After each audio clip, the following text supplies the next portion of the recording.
van a hacer la práctica a partir de la próxima, según lo que tengo entendido. Entonces, por lo menos para mi grupo necesito que hagan una revisión de la neuroanatomía y de la semiología, porque lo que van a ver ahora ya es integrativo. Ahora tienen ya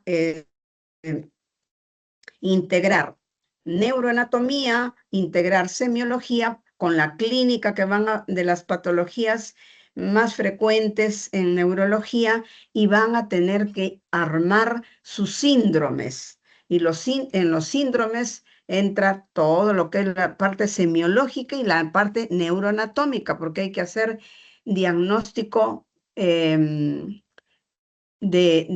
por síndromes topográfico, nosográfico y etiológico. ¿Ya? Entonces, vayan aprovechando esta semana en hacer su revisión de su neuroanatomía, de las cosas más principales, de las cosas gruesas, ¿no? Para que puedan no estar, estar más ubicados en el tema. Entonces, la clase de hoy está relacionada con lo que es el sistema nervioso periférico.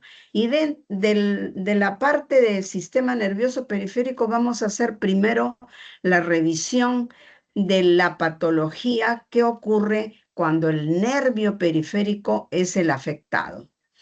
Luego vamos a hacer una revisión que es de la patología más frecuente que les interesaría a ustedes, porque podrían verla en algún momento en la emergencia, en algún servicio en el que estén. Ya la patología del músculo, que es el órgano efector, porque el nervio viene y se inserta en un grupo muscular para darle el movimiento. La patología del músculo es una patología ya un poco más ligada al especialista, al neurólogo, pero no deja de tener también interés, y son las miopatías o distrofias musculares. Y hay una patología importante que es de la unión neuromuscular. De esa parte donde el nervio se inserta al músculo, hay una enfermedad neurológica que es la miastenia, que también es interesante. Entonces, vamos a empezar, Jordan, a ver con las diapositivas.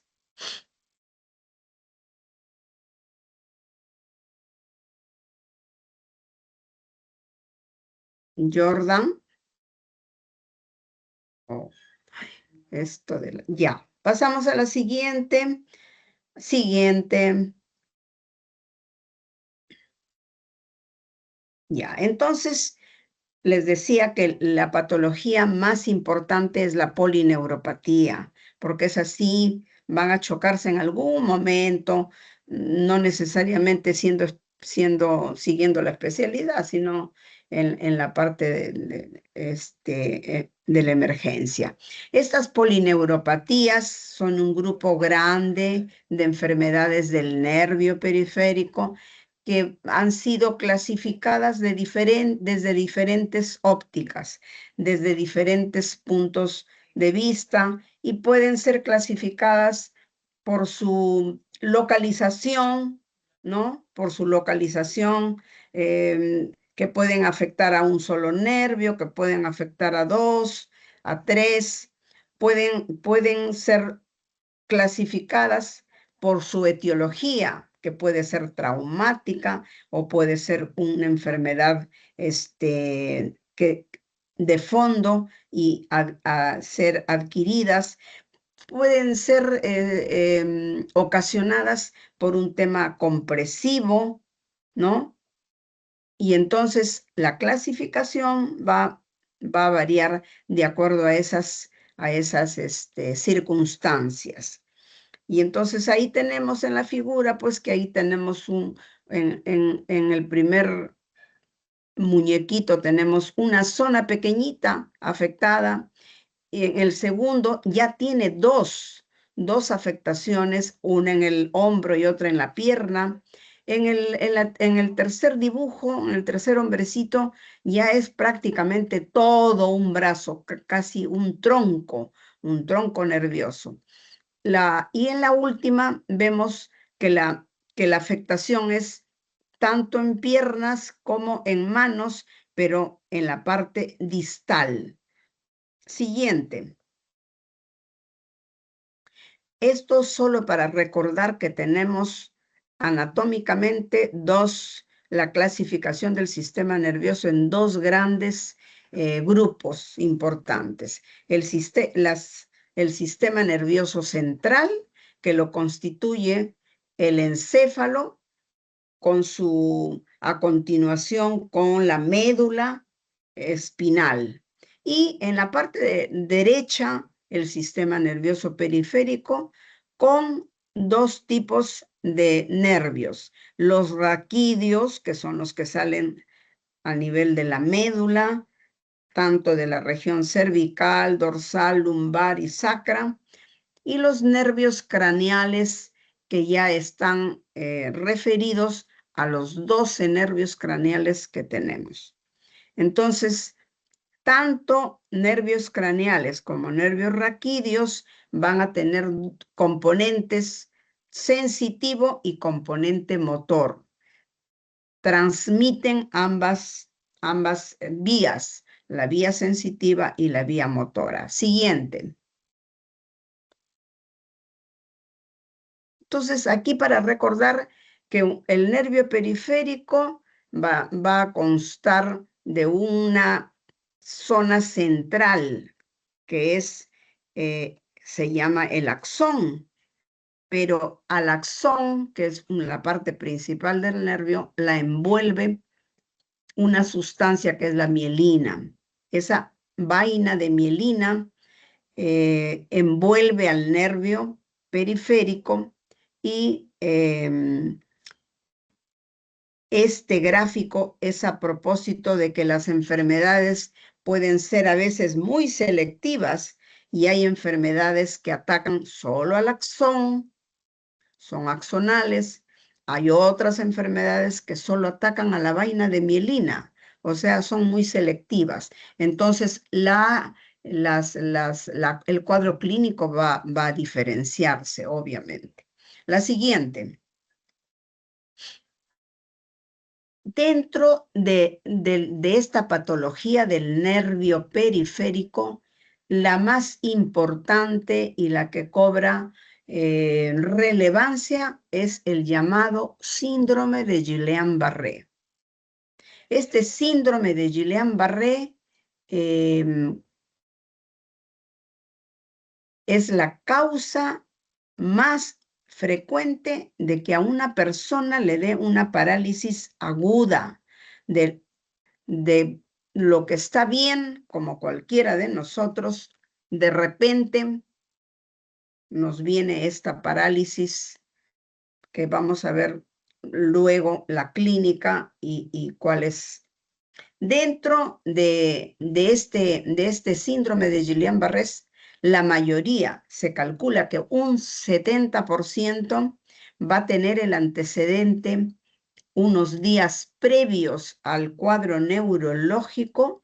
La persona va a tener un cuadro diarreico probablemente, o puede tener un cuadro respiratorio banal. Entonces uno dice, me dio un resfrío, me dio una gripe o me dio una diarrea, como nos puede ocurrir. El síndrome de Guillain-Barré, precedido por estas situaciones de diarrea o de resfrío, va a continuación ir seguido de la clínica neurológica.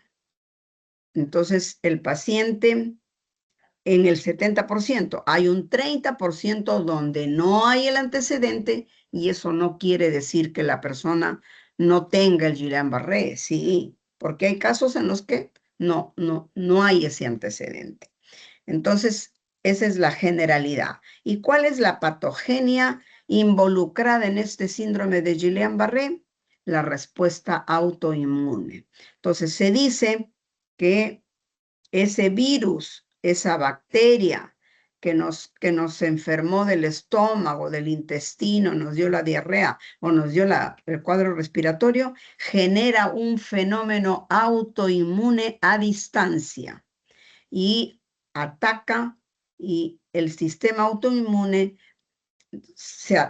ataca ya sea a la vaina de mielina o al axón y da el cuadro neurológico. Siguiente. Dentro de este síndrome de Guillain-Barré, la clínica, la manifestación clínica es de debilidad muscular. La persona lo que va a comenzar a tener la pérdida de fuerza. Esta descripción que se ve en la diapositiva es la descripción clásica. Es lo que se describió, que lo describió el señor Barré, el doctor Barré, en su descripción inicial. Sin embargo, puede haber variedades en el camino, se nos ha ido presentando, sobre todo en época de pandemia, de la pandemia del COVID, subieron primero los casos de síndrome de Guillain-Barré y como que variaban mucho en su presentación. Ya no era esta presentación clásica que vemos en el diapositivo, que es la debilidad muscular simétrica, es decir, que afecta por igual, aguda, progresiva y ascendente. Empieza en miembros inferiores, la persona tiene dolores en las pantorrillas y luego va perdiendo la fuerza en forma ascendente y simétrica hasta quedar cuadriparético o cuadripléjico.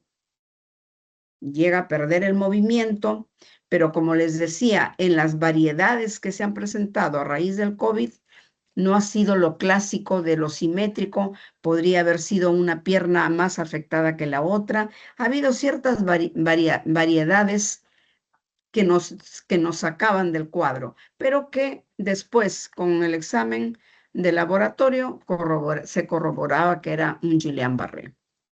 Bueno, hay que pensar en lo que tiene la mayoría de pacientes y en lo clásico. Lo clásico es debilidad muscular, simétrica, ascendente, aguda, progresiva, que va a alcanzar su punto máximo, su acmé, su meseta, alrededor de la 4ª semana, para que luego inicie el periodo de recuperación. ¿Qué otra característica clínica? Aparte del que el paciente pierde la fuerza, ahí hay un síndrome motor, porque el paciente queda parético o pléjico. Vamos a examinarle los reflejos y los reflejos van a estar abolidos. Esa es la otra característica para pensar que eso es un Guillain-Barré. Si los reflejos están vivos, eso no es Guillain-Barré, pues, en la vida.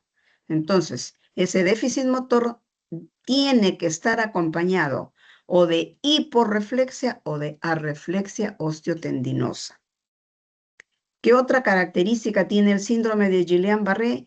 Que le hacemos la prueba de la SEGE, que ya la deben saber porque ustedes han hecho semiología, y la prueba de la SEGE va a ser positiva. Vamos a generar dolor cuando elongamos los miembros inferiores extendidos, levantamos del plano de la cama, ese es el ASEGE, y generamos un dolor en la parte posterior de los miembros inferiores.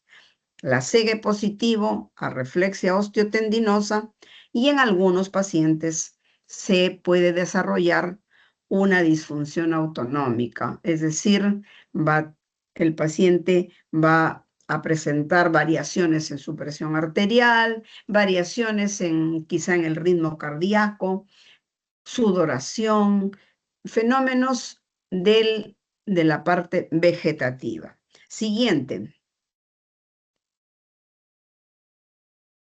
Dentro de este síndrome de Guillain-Barré va a haber variedades. Las 4 variedades siguientes son las variedades descritas más frecuentes. Dentro de estas 4, la primera es la polirradiculopatía inflamatoria desmielinizante aguda. Es un nombre muy largo, pero generalmente esta es la forma más frecuente y la que cuando vienen a las emergencias nos avisan a los neurólogos: doctora, tenemos un Guillain-Barré en la emergencia, a ver que lo evalúen. Esta polirradiculopatía inflamatoria desmielinizante aguda. En la mayoría de estos casos va a haber esa infección previa que les mencionaba. El ataque autoinmune va a estar dirigido a la vaina de mielina, a la envoltura. Se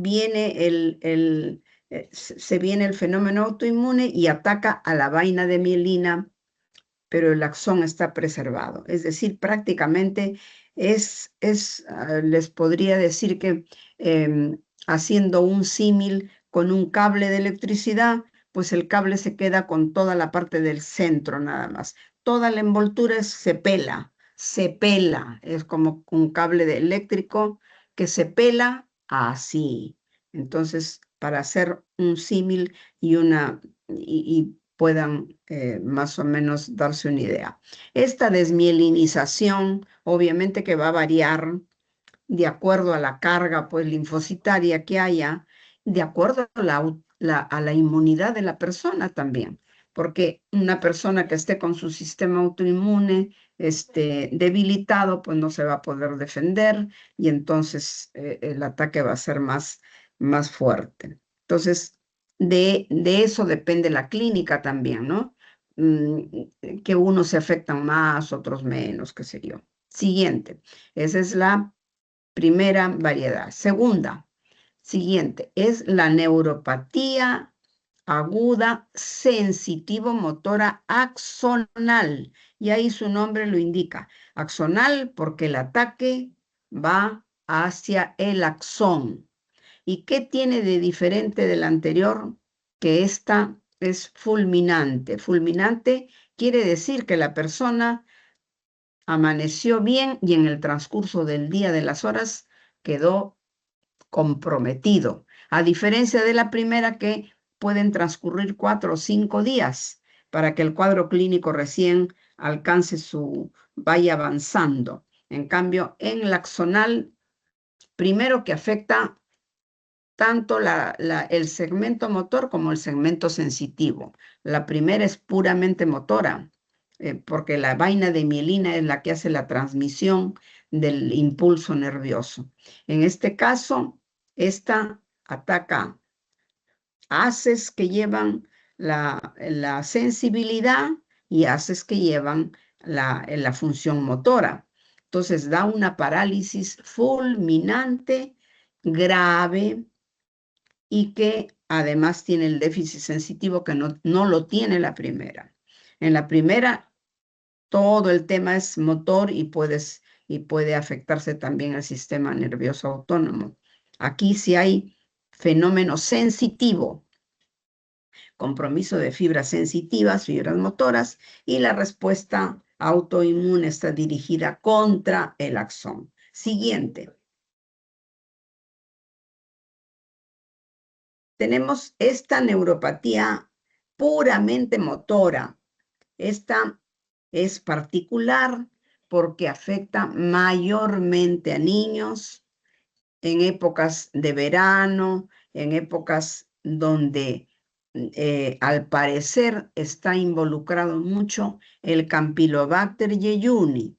Los niños se ha visto que en el 76% se encuentran anticuerpos contra el Campylobacter jejuni. Entonces, estos niños probablemente hacen un cuadro diarreico primero, una infección entérica, y luego tienen su neuropatía aguda motora, axonal. Esta sí tampoco no tiene componente sensitivo, es puramente motor y es la que afecta mayormente a niños y que tiene que ver con el Campylobacter. 4. La siguiente, Jordan. La última variedad se le llama también la forma encefálica del Guillain-Barré. ¿Por qué forma encefálica? Porque va a estar comprometiendo nervios craneales, los nervios que tienen que ver con alguno de nuestros sentidos. Este es el clásico, el síndrome de Miller-Fisher, que está caracterizado por un compromiso de los nervios, sobre todo oculomotores. Oculomotores, es decir, va a afectar la motilidad ocular y el paciente va a quedarse oftalmopléjico. El movimiento de los globos oculares está limitado. ¿Qué otra cosa va a tener? Arreflexia, que esa es la otra característica.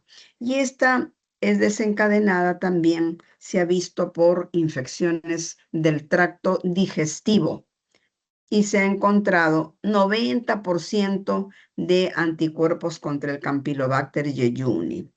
A propósito de este caso, acabamos de tener bueno, yo hago es subespecialidad de neurología pediátrica y hemos tenido hospitalizado un niño, ya lo he controlado por consulta externa, o sea, lo hemos tenido internado, un caso de un niñito que venía de Moyobamba, nos hicieron la teleconsulta y comenzó a perder la fuerza y, claro, por teleconsulta no vemos al niño, sino solamente es entonces no mejoraba, pensaron en una miastenia gravis, no mejoraba, no mejoraba. Cuando el niño es trasladado acá, se le encuentra un compromiso de todos sus nervios craneales.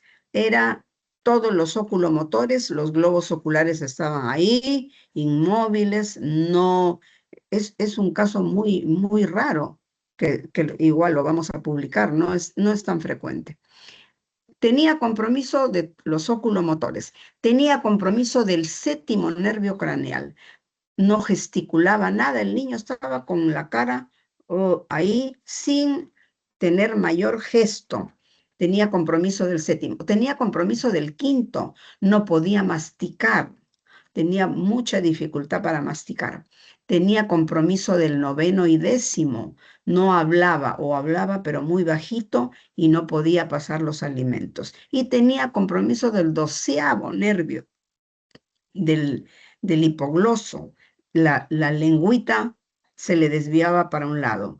Entonces, es una forma encefálica de este Guillain-Barré. Arreflexia osteotendinosa, muy poco compromiso motor de extremidades.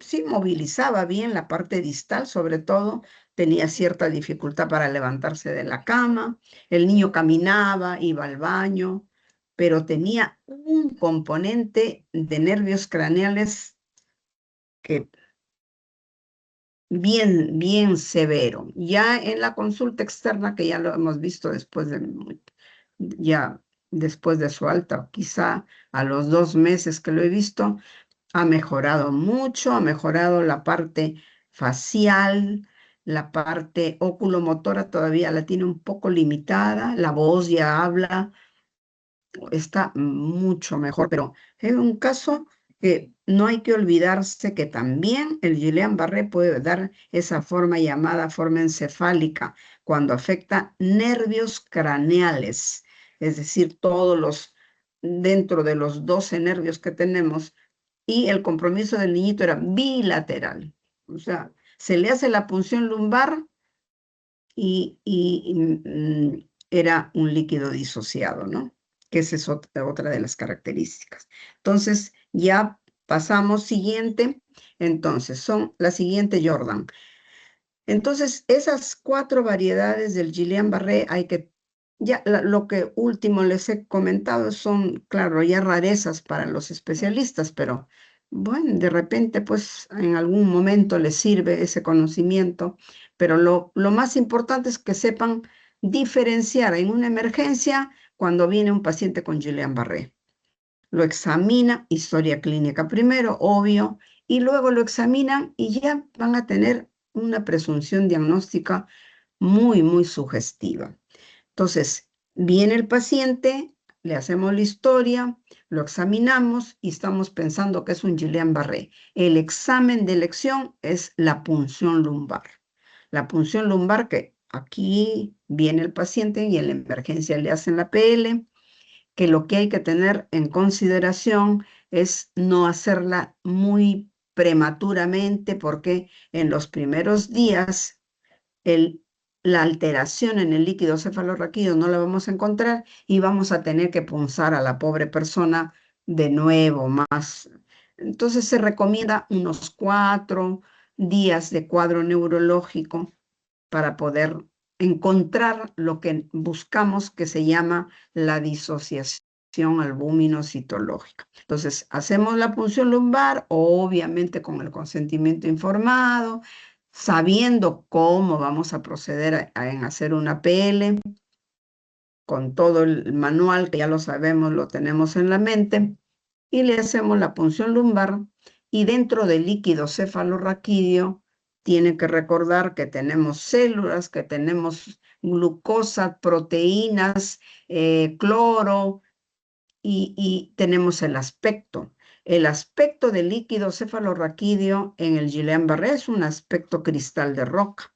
Externamente vamos a obtener el líquido, lo ponemos al trasluz, un líquido normal, pero enviamos a estudiar al laboratorio y la respuesta es rápida. Inmediatamente vamos a ver que si la proteína está alta por sobre los niveles de lo normal y la celularidad está normal, ese es un líquido disociado. Y si hay eso, ese es el gold estándar, ¿no? Ese es la PL, es el examen de elección, además de la clínica, ¿no? Entonces, es encontrar esa disociación albúmino-citológica. ¿Cómo complementamos estos exámenes? Con una evaluación electrofisiológica, neurofisiológica, donde tenemos que evaluar la velocidad de conducción del nervio y entonces vamos a encontrar que está disminuida. Entonces se ve la velocidad de conducción, se evalúa la parte motora, se evalúa la parte sensitiva. Y entonces eso nos va a ayudar a decir, bueno, está afectado el nervio el segmento sensitivo, está afectado la parte motora, está afectada la parte de la vaina de mielina.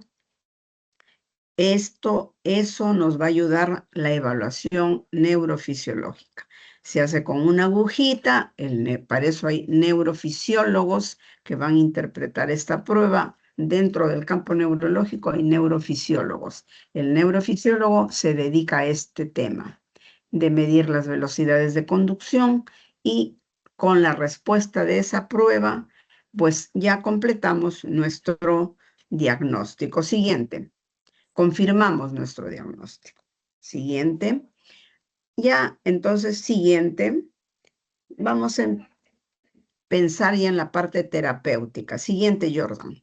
En cuanto al tratamiento, tenemos que recordar que este cuadro puede llevar al paciente a un tema de falla respiratoria. Entonces, hay que pensar que tenemos que derivarlo a un sitio donde haya una UCI por si se afectara la parte respiratoria. Monitorear la capacidad vital y pensar en una ventilación mecánica, empezar a hacer una fisioterapia respiratoria lo más pronto que se pueda, el monitoreo del ritmo cardíaco y de la presión arterial ante un inminente compromiso vegetativo del sistema nervioso parasimpático. Nutrir adecuadamente al paciente porque va a estar echado, pues va a estar inmóvil, digamos, ¿no? Y hacer sus movilizaciones articulares pasivas. Esta es la parte general, vital. Luego tenemos siguiente un tratamiento ya dirigido, que es el tratamiento inmunomodulador. Dentro de este tratamiento inmunomodulador tenemos dos posibilidades, la plasmaféresis o las inmunoglobulinas endovenosas. Yo siempre les recalco a los estudiantes que en los sitios donde van ustedes a tratar y van a manejar pacientes, no van a tener plasmaféresis, porque la plasmaféresis requiere de un equipo, requiere de una persona que esté preparada, entonces va a ser un poco igual, tienen que tener el conocimiento de que eso, la plasmaféresis beneficia al paciente cuando se actúa tempranamente en las 2 primeras semanas y se hace un intercambio del plasma en días alternos durante unos 14 días. Pero las inmunoglobulinas endovenosas sí las podemos manejar así estemos lejos de la ciudad. Entonces, inmunoglobulinas endovenosas es el tratamiento de elección en el Guillain-Barré. Hay que administrarlo, se le indica a la enfermera y es la indicación, nada más que hacemos el cálculo y se le indica pues a la enfermera. Entonces, eso es más viable. Sin embargo, ambos manejos son muy caros, muy caros. Pero bueno, ya hemos avanzado, por lo menos acá en el instituto, y en los pacientes que requieren, pues hacemos uso de las inmunoglobulinas, ¿no? Creo que cada ampolla está como 5.000 soles. Entonces, es una cosa onerosa. Entonces, no es tan asequible, tan a la mano. Siguiente.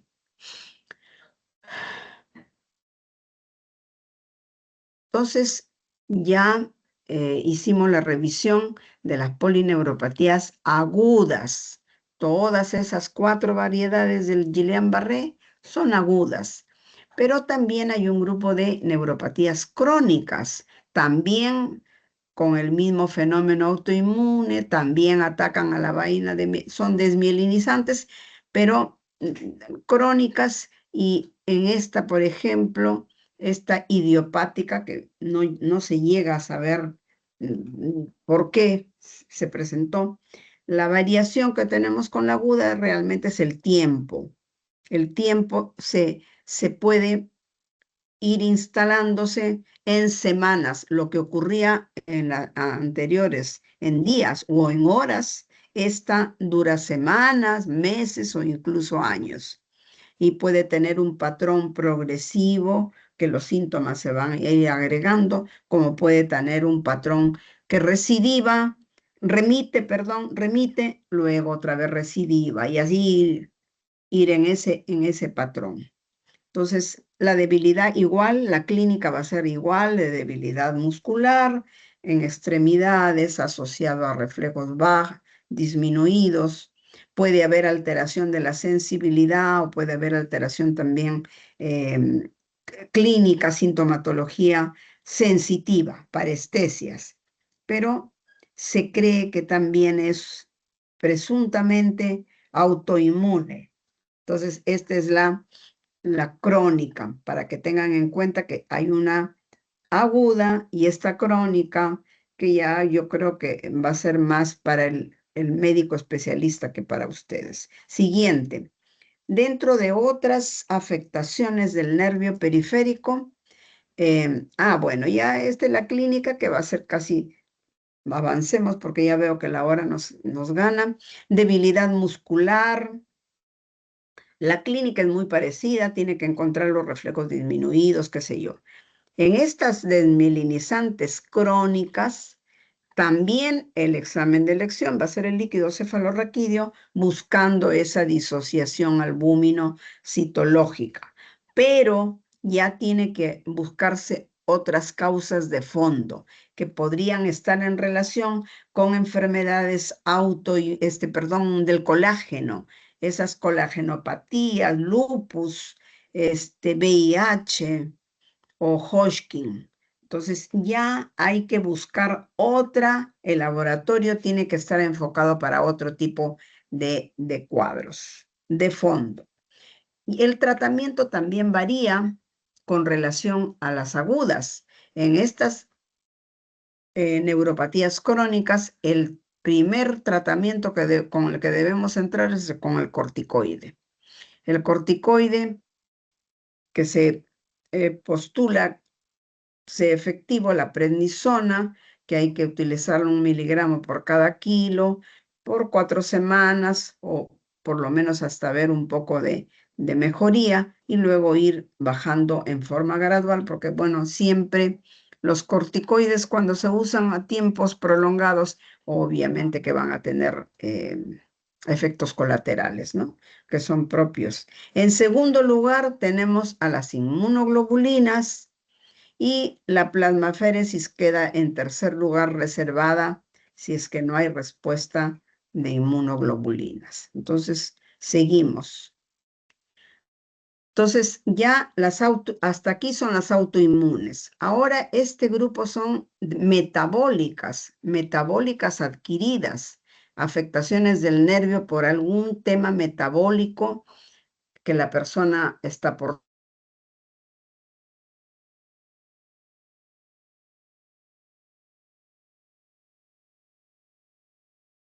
Entonces, renal, periférico, en el caso de la insuficiencia renal, es más una neuropatía sensitiva, hay más fenómeno doloroso, mayormente miembros inferiores. En cambio, en las hepatopatías va a depender qué enfermedad tiene ese hígado. Si el hígado tiene una hepatitis viral, le puede dar a la persona una variedad de Guillain-Barré. Si más bien es una hepatitis crónica, le puede dar una neuropatía por un mecanismo de vasculopatía. Y si hay una cirrosis, ya es un tema ya la persona puede tener una neuropatía sensitiva crónica. Entonces, la clínica de estas enfermedades metabólicas realmente va a depender de la enfermedad que tiene la persona, ¿no? Siguiente, hay otro compromiso del nervio periférico por la tiroides. Y este es interesante porque hay muchas personas que podemos tener un cuadro de hipotiroidismo subclínico, es decir, que no nos da mayores manifestaciones clínicas y que puede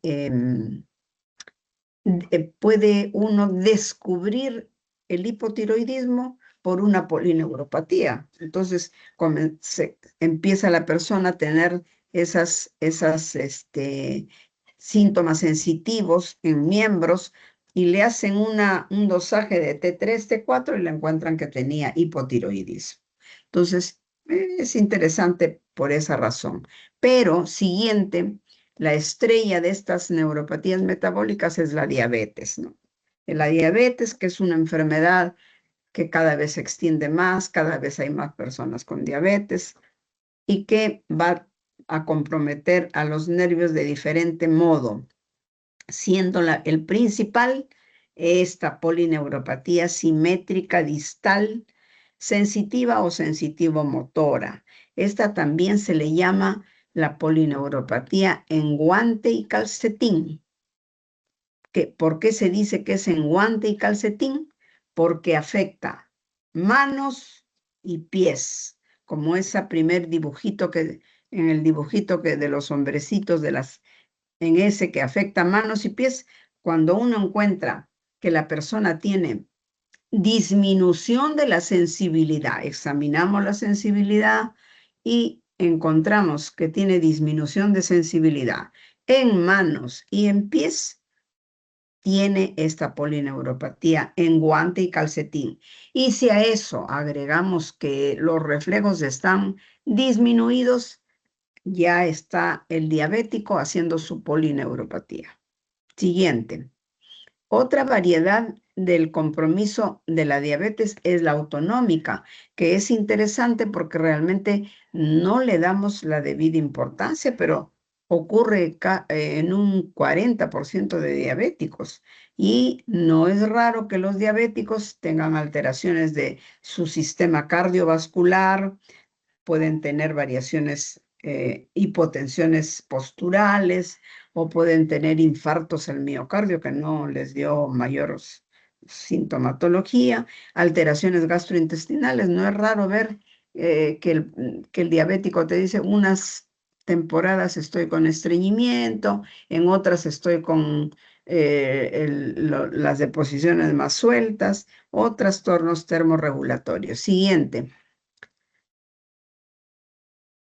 Esta es mucho más rara porque esta solamente afecta, es subaguda, afecta la cintura pélvica, dolor lumbar, arreflexia. Recuerden siempre que cuando estamos pensando en algo periférico, tiene que haber los reflejos disminuidos o abolidos. En este caso no hay reflejos rotulianos.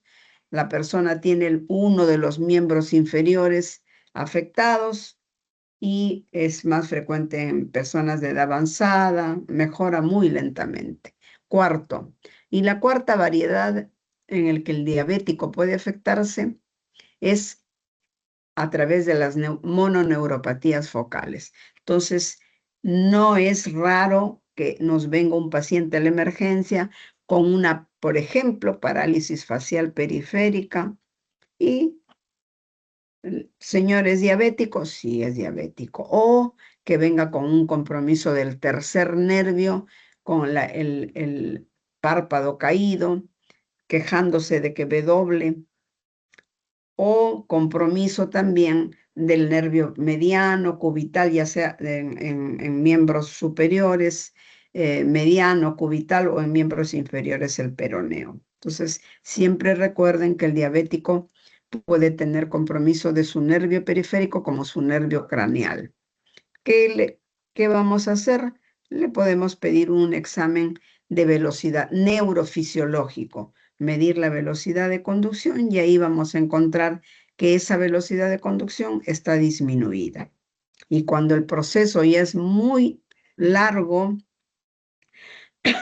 ya va a haber denervación, va a haber signos ya de denervación. Siguiente. Tratamiento. Ya sabemos que el compromiso de nervios periféricos cuando esa diabetes no está bien controlada. Entonces, mandarlo inmediatamente a su endocrino para que el endocrino le corrija pues esas glicemias. Y para el fenómeno, como la neuropatía es más de carácter doloroso, entonces va a tener que dársele algún analgésico, empezando siempre por los de menos complejidad, los más simples, como el salicílico o el paracetamol, para ir escalando por amitriptilina, carbamazepina o gabapentina.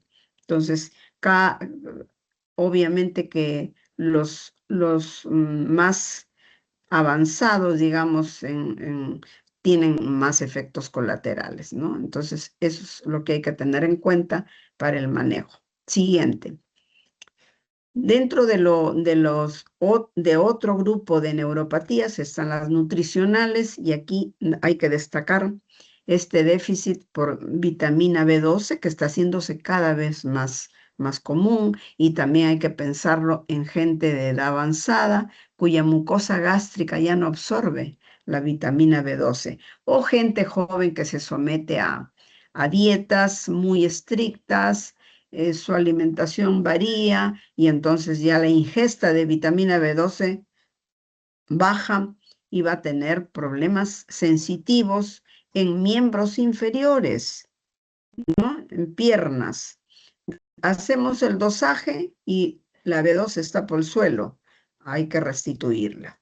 La deficiencia por ácido fólico está en relación más bien con el uso de un anticonvulsivante que utilizamos los neurólogos en adultos, porque en niños ya no utilizamos esta difenilidantoína. Siguiente. La última, siguiente, deficiencia de la B6, que también es por el uso de otro medicamento que también es extendido, que es la isoniazida.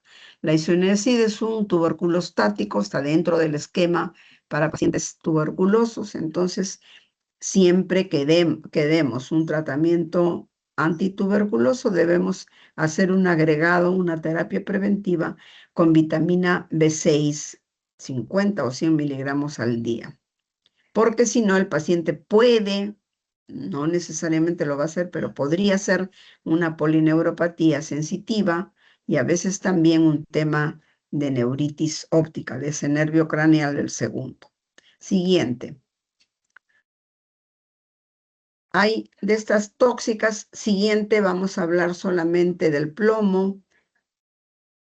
Siguiente, la neuropatía por plomo, esta sí puede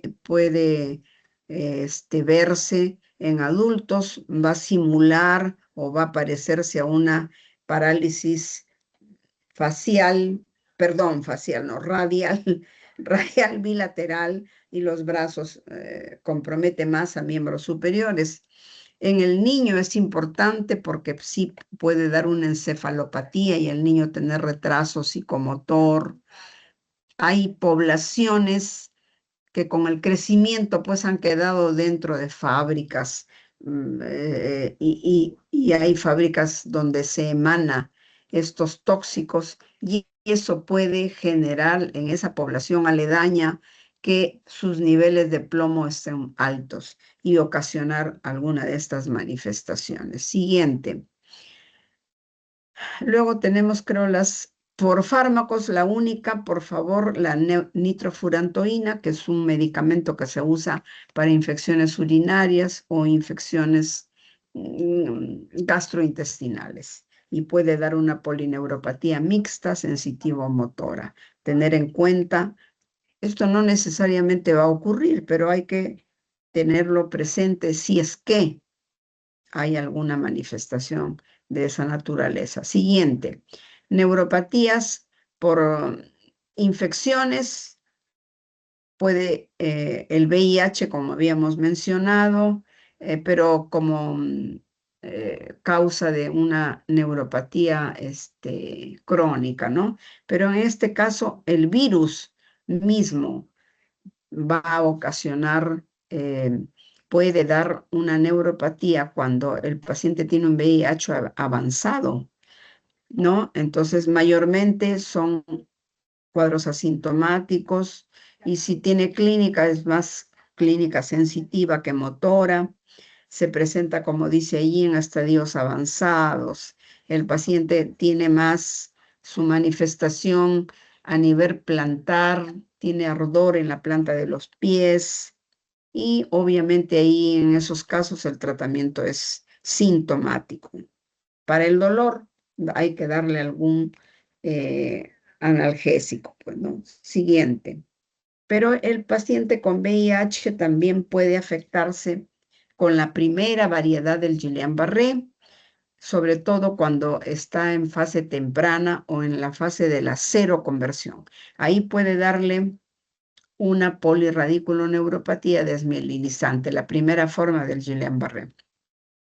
Y otra forma de manifestación en el paciente con VIH es la mononeuritis múltiple, en la que el paciente va a verse afectado un nervio del brazo derecho, ahora, de acá a 2-3 días, la pierna izquierda, de ahí a 2-3 días más, el brazo del otro lado, y así ir saltando, pero comprometiéndose nervio a nervio. Siguiente.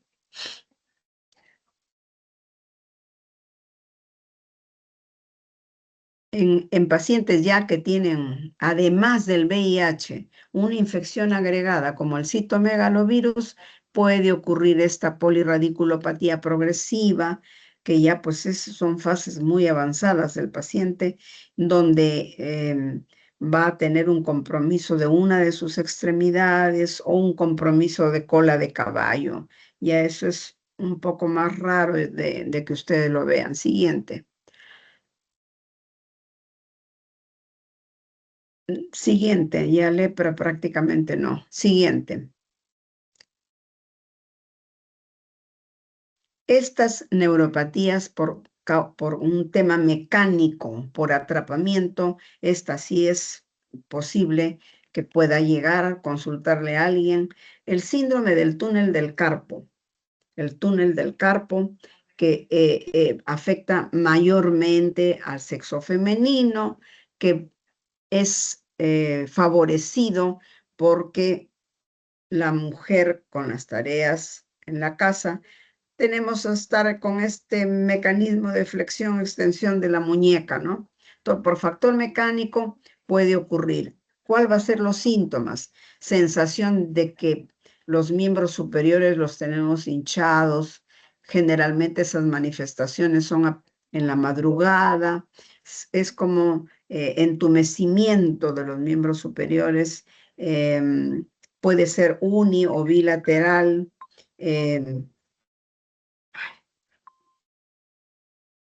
Estoy dando clase, Rosita, y hablamos. Sí, dime. Yo ya acabo en 20 minutos más o menos. Ya.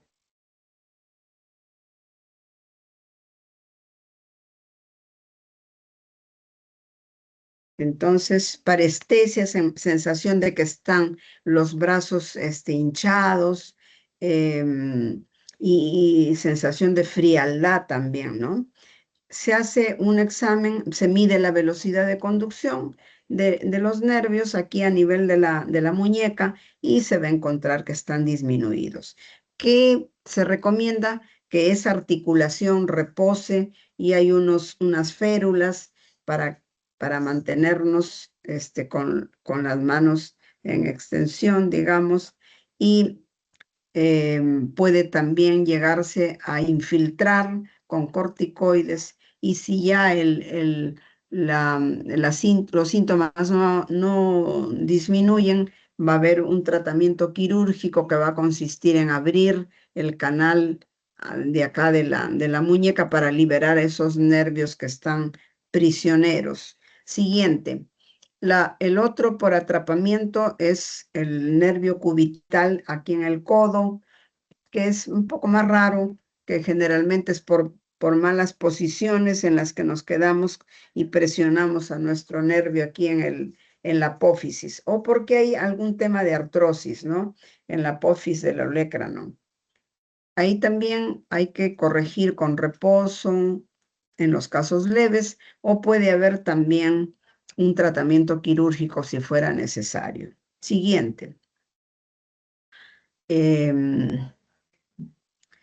Entonces, todo el recorrido que acabamos de hacer es del nervio periférico que se compromete por causas autoinmunes,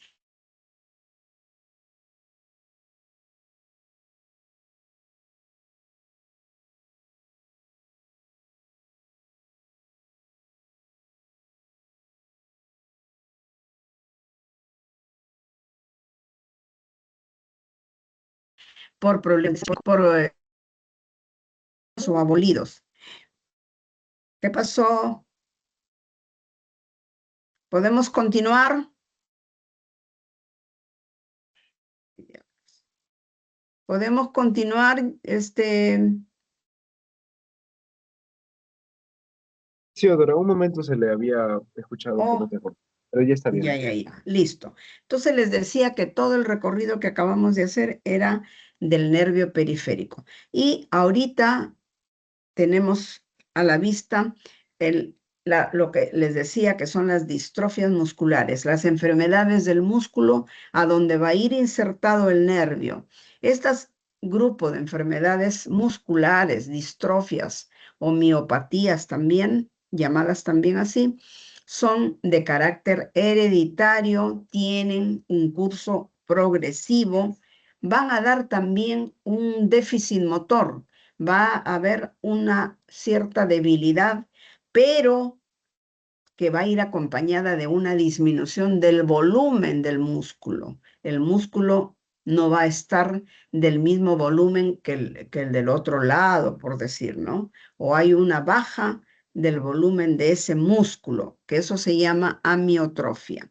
Entonces, hereditarias, progresivas, dan problema motor, pero que va asociado a una disminución del volumen de ese músculo, no afectan los reflejos. Los reflejos tendrían que estar normales o levemente disminuidos, pero en general no hay compromiso de reflejos. Se han dividido, se han clasificado estas distrofias en en general, para hacerlo más viable, de cintura escapular, cintura pélvica, faciales que afectan a la cara, y generalmente estas distrofias musculares se inician en la parte proximal, de adentro de nuestra parte del eje hacia afuera. Si son debilidades que empiezan en la parte distal, raramente van a ser distrofias. Las distrofias son de dentro a afuera. Estas, entonces, les decía que son enfermedades hereditarias que pueden manifestarse desde que el niño nace, en la infancia, luego en la etapa escolar, adolescentes y adultos. Entonces, no tengamos esa idea errada de que lo que es hereditario va a manifestarse desde que el niño nace. No necesariamente. Entonces, la clínica puede presentarse a lo largo de todas las etapas de nuestra vida. Y hay una de la infancia que es bastante común, que es la enfermedad de Duchenne, la distrofia muscular de Duchenne. A ver, siguiente. Ya, la clínica es, como les decía, debilidad muscular progresiva proximal de dentro hacia afuera.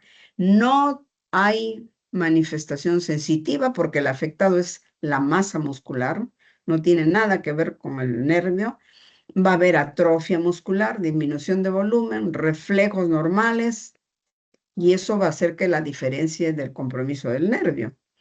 Y la distribución, la edad de inicio, la evolución y otras manifestaciones asociadas nos van a orientar a qué tipo de distrofia, frente a cuál estamos, de unas clasificación que son grandes, enormes. Entonces, en estos casos es siempre necesario establecer una historia familiar para ver el tipo, el patrón de herencia, si es dominante, si es recesivo. Siguiente. Obvio que no hay tratamiento, ¿no? El examen es realizar el dosaje de enzimas musculares y completar, obviamente, con medir la velocidad de conducción para poder verificar que el nervio, no pasa nada con el nervio. Y en la electromiografía en reposo, sí hay que ver, evaluar el músculo. Parte de esta evaluación neurofisiológica consiste en evaluar los músculos. Y los músculos, dependiendo del músculo evaluado, van a tener como una amplitud que se va a ver en una pantalla. Entonces, esa amplitud se ve perjudicada con esta enfermedad. Pues si el músculo evaluado debe de tener una amplitud así, esto no se debe encontrar si la enfermedad está afectando. Ay, Dios mío, ya. Entonces, sí se complementa esta evaluación neurofisiológica con la velocidad de conducción y la electromiografía en reposo. Obviamente que es importante el estudio genético, ni hablar. Muchas veces hay que hacer hasta la biopsia porque no tenemos el panorama muy claro. Y debemos de completar también con la evaluación de la musculatura respiratoria, de los músculos cardíacos, que también a veces se ven comprometidos. Siguiente. De hecho, que no va a haber ningún tratamiento farmacológico porque son enfermedades heredadas, que ahí tiene que haber una manipulación genética, que estamos hablando de cosas que no las hacemos. Pero sí debe haber un equipo multidisciplinario para que estas personas afectadas se vean favorecidas con la intervención del fisioterapista. A lo mejor el cirujano puede hacer alguna intervención para mejorar alguna postura. el uso de algunos ortopédicos, y solamente el tratamiento farmacológico se plantea para ese niño que les digo que tiene la distrofia muscular del Duchenne, no como un tratamiento curativo, sino como un tratamiento para evitar o prolongar su estadía de pie, porque finalmente el paciente que tiene Duchenne está afectado su cintura pélvica y entonces el niño empieza caminando bien y luego comienza a caerse, se cae, se levanta, se cae, se levanta, se cae. Ya no, poco a poco, ya no puede ya participar de juegos, se le hipertrofian las pantorrillas, y entonces el niño va a confinar, y es una enfermedad del niño varón. Las niñas no se afectan, la mamá porta el gen anómalo y se lo transmite el hijo hombre. Y este niñito se le da corticoide, prednisona de manera temprana para que esa etapa en que todavía está caminando se prolongue un poco más y pueda gozar el niño, porque finalmente, como les digo, va a confinarse a una silla de ruedas. Esto avanza con el tiempo. El paciente está intelectualmente bien porque su encéfalo está perfecto y tiene pues el tema de la limitación de la cintura pélvica. Se recomienda entonces el uso del corticoide, pero aclarando siempre que es con la finalidad de prevenir,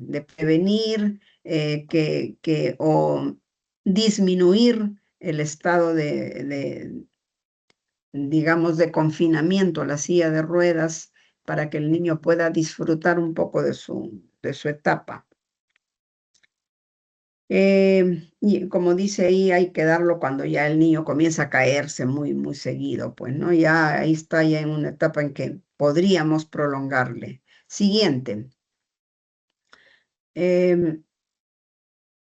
Y la enfermedad, les decía, de la unión neuromuscular, donde el nervio se inserta al músculo, de esa unión, de eso se trata la miastenia. La miastenia es una enfermedad autoinmune que causa una debilidad muscular también, pero que tiene como característica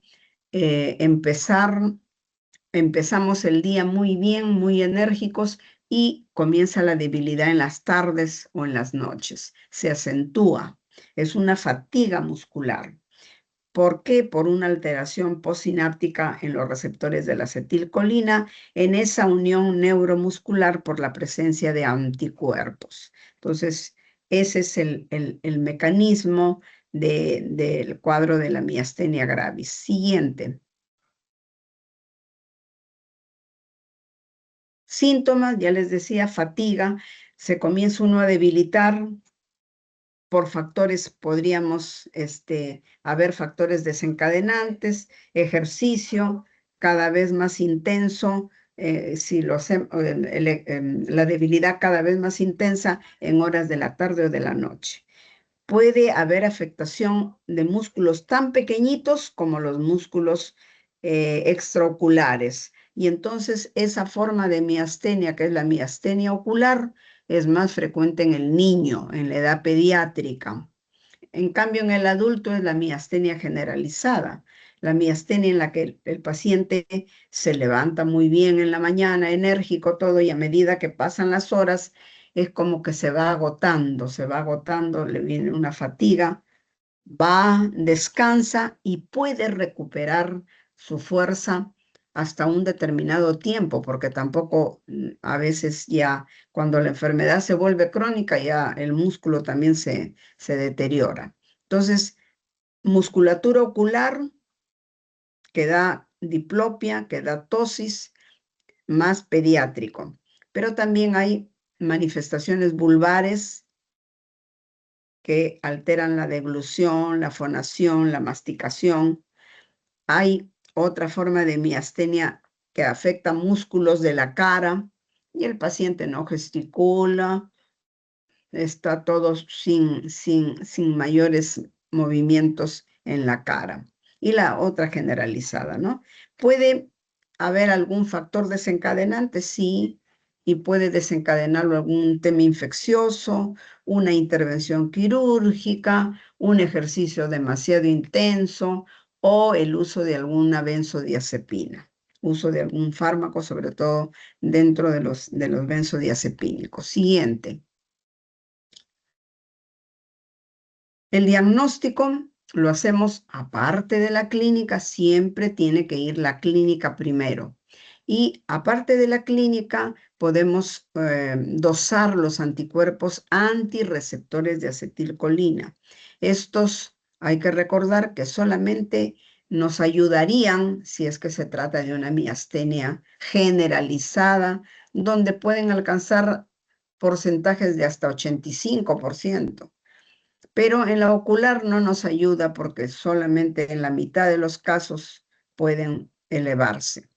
Hay una prueba que se llama la prueba del tensilón o el sulfato de hidrofonio, que vamos a colocar al paciente, por ejemplo, que tiene miastenia y está con el párpado, los párpados caídos, se le inyecta la sustancia y inmediatamente se eleva el párpado. Entonces es una prueba que se hacía hasta algún tiempo acá, pero ya todo lo que sea implicancia de costo, pues ya los hospitales de salud estamos desfavorecidos.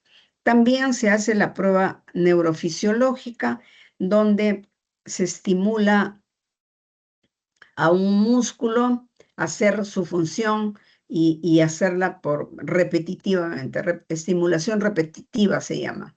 Entonces se le estimula, y esa amplitud que les decía que tenía ese músculo, pues conforme pasa el rato va bajando, bajando, bajando, bajando.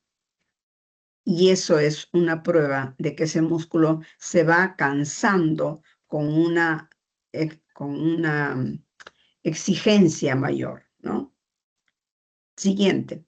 Como esta miastenia puede estar en relación al timo, se ha visto que hay pacientes que tienen restos del timo, restos embrionarios del timo, se quedó ahí un poco de timo, o tumores del timo. Es necesario completar el estudio con una tomografía de mediastino anterior para poder ver si tiene ese resto o tumor, y se le puede operar y prácticamente la enfermedad se va. Siguiente. El tratamiento está en relación con el uso de anticolinesterásicos. Dentro de ellos tenemos a la piridostigmina, que sí la tenemos en nuestro medio. Podemos dar al paciente entre 30 y 60 miligramos. Tiene una vida media corta, entonces hay que darlo cada 3, cada 4 horas. Y el paciente mejora siempre y cuando sea un paciente de reciente presentación, pero a veces viene el paciente con un tiempo de enfermedad muy largo que a veces ya no responden. Entonces hay que hacer uso de corticoide con el paciente internado y usar la piridostigmina hasta subir las dosis en dosis ya límites, ¿no? También puede ayudarnos, como les decía, la timectomía y el uso de inmunosupresores, que lo dejamos ya como al final para poder usarlo si el paciente no responde estando internado. Siguiente, yo creo que ahí acabamos con todas las dificultades ya. Sí, podríamos quiero poner la lista, rapidito les tomo, por favor, porque si no.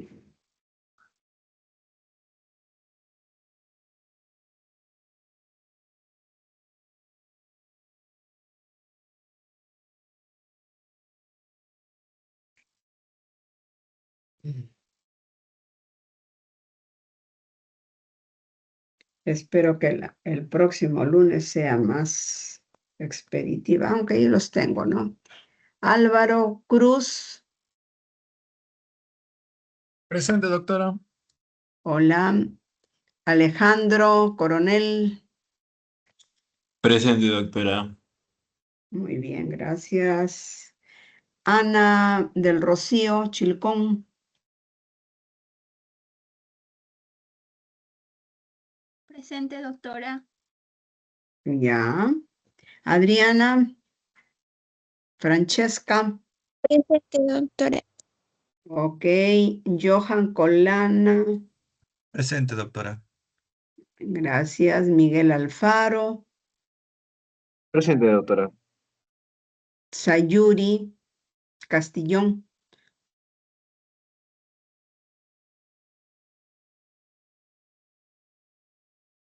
Sayuri Castillón, Julio César Anca, Presente, doctora.